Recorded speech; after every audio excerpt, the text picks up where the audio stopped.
सन 1832 गुजरात के गांव बडाल में मुलजी जीवराज के परिवार में एक पुत्र का जन्म हुआ। उस बच्चे को देखकर सब कहते हैं कि इसका नाक और नक्शा बिल्कुल अपने दादा की तरह है। तो फिर उस बच्चे का नाम रखा गया करसन दास। करसन को शायद दास होने पर बचपन से ही आपत्ति थी, इसलिए उसने जताना भी शुरू कर दिया। उसकी उम्र बढ़ती गई और उसके साथ उसके सवाल भी बढ़ते गए। इस नटखट चंचल करसन को समय से पहले बड़ा होना पड़ा। जब 10 साल की उम्र में उसने अपनी माँ को खो दिया। करसन के पिता ने दूसरी शादी कर ली और करसन के मामा ने इस नन्हे से पौधे को जड़ से उखाड़कर बॉम्बे शहर ले आए। बॉम्बे में गुजरात के कपास का व्यापार चलता था। वैष्णवों की 7 हवेलियां थी यहाँ पर। तब हुकूमत अंग्रेजों की थी और वहाँ माना जाता था जेजे को। जेजे जो वहाँ का महाराजा था। इसी हवेली के पास करसन के मामा का घर था। उसकी भावुक विधवा थी। उसी के लाड़ प्यार से पलकर करसन बड़ा हुआ और देखते ही देखते बॉम्बे का एक हिस्सा बन गया। करसन एक भिखारी का भी जूठा खा लेता था। उसकी क्रांतिकारी सोच दादा भाई नौरवू जैसे सुधारकों से प्रभावित थी। इससे एक नई सोच से लोगों को परिचय कराने लगा। बड़े बड़े समाज सुधारक उसके लेख पढ़ने लगे।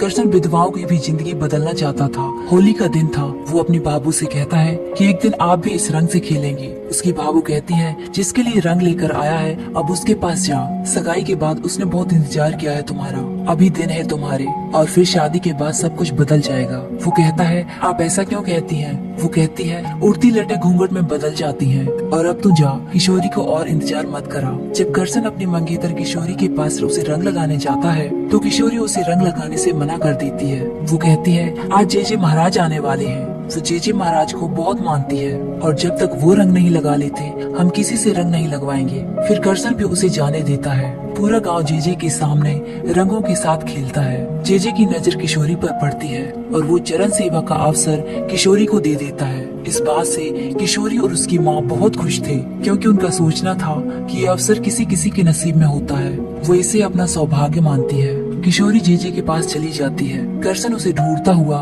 वहाँ आ जाता है। वो जेजे के मंत्री से कहता है कि मैं किशोरी का मंगेतर हूँ, मुझे अंदर जाने दें। वो कहता है यदि आप मंगेतर हैं तो आप ऊपर से जाकर देख लीजिए। जब करसन ऊपर जाता है तो बहुत सारे लोग खिड़कियों से कुछ देख रहे थे। करसन जब खिड़की खोलकर देखता है तो उसे किशोरी को इस हालत में देखकर उसे अपनी आंखों पर यकीन नहीं होता।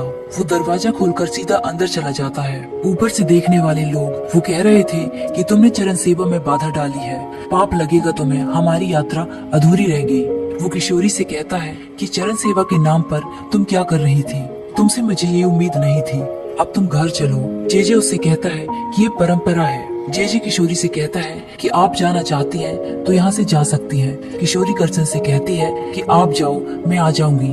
करसन वहाँ से चला जाता है। उसका दिल बहुत दुखा था। वो घर जाकर अंदर से दरवाजा बंद करके रोने लग जाता है। करसन की जिंदगी जैसे एक ही पल में बिखर गई थी। अगले दिन किशोरी उसका पीछा करते हुए उसे रोकती है और वो कहती है कि हवेली में जो भी हुआ वो सेवा थी, नसीब वालों को मिलती है ये सेवा। वो कहता है तुम्हें वो पाखंडी इस्तेमाल कर रहा है। सही और गलत को समझने के लिए धर्म की नहीं बुद्धि की जरूरत होती है और कल तुमने साबित कर दिया कि वो तुम में नहीं है। 4 सालों से इंतजार कर रहा हूँ कि तुम पढ़ लिख लो, काबिल बनो। ये पढ़ रही थी तुम, वो तुम्हें अपनी जूठन कहे और तुम्हें इस पर गर्व है। कैसी सोच है तुम्हारी? तुम मजबूर नहीं थी, खुशी खुशी गई थी तुम उसके पास। किशोरी कहती है मैं ना पहली लड़की हूँ और ना ही आखिरी। यदि तुम्हारी माँ जिंदा होती तो वो भी तुम्हारी बहन को वहाँ भेजती। ये बात सुनकर करसन उस पर हाथ उठाने लग जाता है, लेकिन किसी तरह वो अपने आप को रोक लेता है। वो कहता है बापूजी पंच में जुर्माना भरकर खर्चा भर देंगे, आज से तुम्हारा और मेरा रिश्ता खत्म। किशोरी जेजे को जाकर ये सारी बातें बताती है। वो कहता है कि चिंता मत करो, अब से तुम हमारी लाडली हो। और वो इस बात से बहुत खुश थी कि जेजे की लाडली हूँ, जो आज तक कोई बन नहीं पाया। लेकिन ये उसकी गलत फहमी थी। जब वो जेजे के दूसरे कक्ष में जाती है तो यही सब बातें जो उसने किशोरी से कही थी वो किशोरी की बहन से भी कह रहा था। वो दरवाजा खोलकर अपनी बहन का हाथ पकड़कर उसे बाहर निकाल देती है। उसे समझ आ चुका था। वो कहती है कि वो मेरी बहन है, सेवा के नाम पर ठगते हैं आप। कुछ मिनटों के लिए अपनी लाडली बनाकर हमारी भक्ति का गलत फायदा उठाते हैं। मैं भगवान मानती थी आपको, झूठे मैले 1 नंबर के पखंडी हैं आप। मेरी नजर में आज से आप गिर गए और मैं अपनी खुद की नजर में भी गिर गई हूँ। वो घर जाकर अपनी बहन को सब कुछ बताती है कि इस वजह से करसन ने सगाई भी तोड़ दी है। उसकी बहन एक चुन्नी में गांठ बांध कर कहती है जब तक वो आपको माफ नहीं कर देते ये गांठ नहीं खोलूंगी, क्योंकि माँ भी कोई मन्नत मांगने के लिए ऐसा ही करती है। मैं इस चुन्नी की गांठ नहीं खोलूंगी। और यहाँ करसन की मामा ये रिश्ता तोड़ने पर उसे भला बुरा कह रहे हैं कि जो कुछ किशोरी ने किया तुम्हारी मामी ने भी ये किया था। करसन कहता है आपको ये कहने में खुशी नहीं शर्म आनी चाहिए। यदि आपको ये सब सही लगता है तो आपने कभी भाभू की दूसरी शादी क्यों नहीं कराई। इस बात पर उसकी मामा उसे थप्पड़ मार देते हैं। उसकी भाभू कहती है या तो किशोरी से लगन करो या फिर इस घर से निकल जाओ। करसन घर से बाहर निकल जाता है और वो उन्हीं लोगों को मिल जाता है जो लोग उसके लेखों को पढ़ा करते थे और वो करसन को अपने साथ ले जाते हैं। जेजे की पत्नी उससे पूछती है कि ये करसन कौन है, आजकल हवेली में उसकी बहुत चर्चा होती है। तभी उसका मंत्री वहाँ आकर बताता है कि द्वारका से कोई आया है। वहाँ एक लीलावती नाम की एक लड़की और उसका भाई आया था। उनका कहना था कि आपका बच्चा मेरी बहन की कोख में पल रहा है, मेरी बहन की इज्जत बचा लीजिए। जेजे उसकी बहन को एक धतूरे का लड्डू खिला देता है। उसका भाई उसे रोकने की कोशिश करता है लेकिन लीलावती नहीं रुकती। रात को वो अपनी बहन लीलावती को लेकर मदद की गुहार लगा रहा था। तभी वहाँ करसन आ जाता है। वो करसन को सारी बात बताता है। करसन जैसे ही बग्घी लेकर उसकी तरफ आने लगता है वो अचानक ही वहाँ से गायब हो जाते हैं। वो लाला से जाकर पूछता है कि आपने उन्हें देखा है। वो कहता है ये हवेली तो कितने लोगों को खा गई। करसन कहता है जब आपको सब कुछ पता है तो आप कुछ करते क्यों नहीं है जेजे के खिलाफ। वो कहता है उसकी वजह से इस हवेली में धन है, तुम बाहर हो, तुम कुछ भी कर सकते हो, हम लोग कुछ नहीं कर सकते। तुम समाज के लिए लिखते हो, अब लड़ना भी सीखो।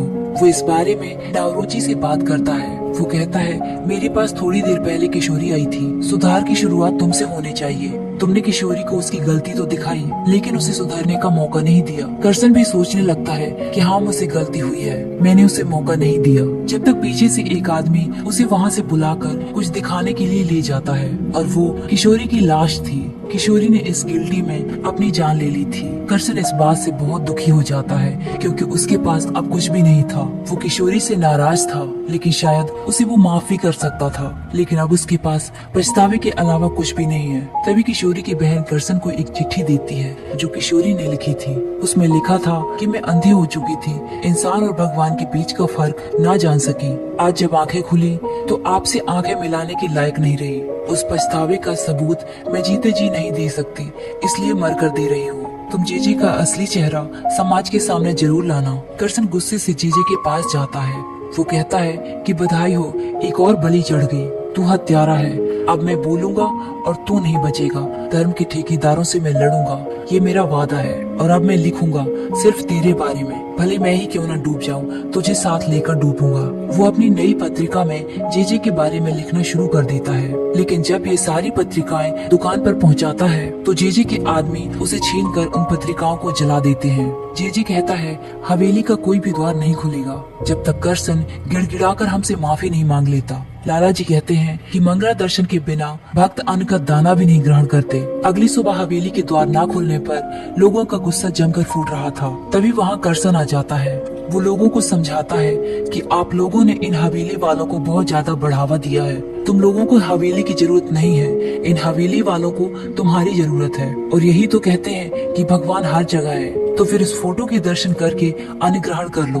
तभी उन लोगों के बीच से विराज नाम की एक लड़की बाहर आती है और वो कहती है कि आज पहली बार किसी ने अकल की बात की है। और सब लोग उसकी बातों पर तालियां बजाने लगते हैं और लाला जी और गांव वाले करसन के साथ मिलकर पेड़ के नीचे पूजा करने लगते हैं। और ये सब जेजे ऊपर से देख रहा था। फिर विराज करसन के पास काम मांगने आती है। इस तरह वो उसे काम पर रख लेता है और विराज भी अब उसकी मदद करने लग जाती है। विराज को करसन की सच्चाई बहुत पसंद थी। करसन सत्य प्रकाश पत्रिका को सब्जियों के बीच छुपाकर लोगों तक पहुंचा देता है। जैसे ही वो पत्रिका लोगों के पास पहुंचती है, जेजे का असली चेहरा सबके सामने आ चुका था। एक दिन जेजे एक लड़की को चरण सेवा के लिए चुनता है, लेकिन उसकी माँ ये काम करने से उसे मना कर देती है। लोग अब जागरूक हो रहे थे। जेजे की असलियत सबको पता चल चुकी थी। अब जेजे के पास कोई रास्ता नहीं था, इसलिए वो कोर्ट का सहारा लेकर करसन के ऊपर 50,000 का मानहानि का केस कर देता है और उस वक्त ये रकम बहुत ज्यादा थी। करसन इस मुसीबत से लड़ने के लिए भी तैयार था।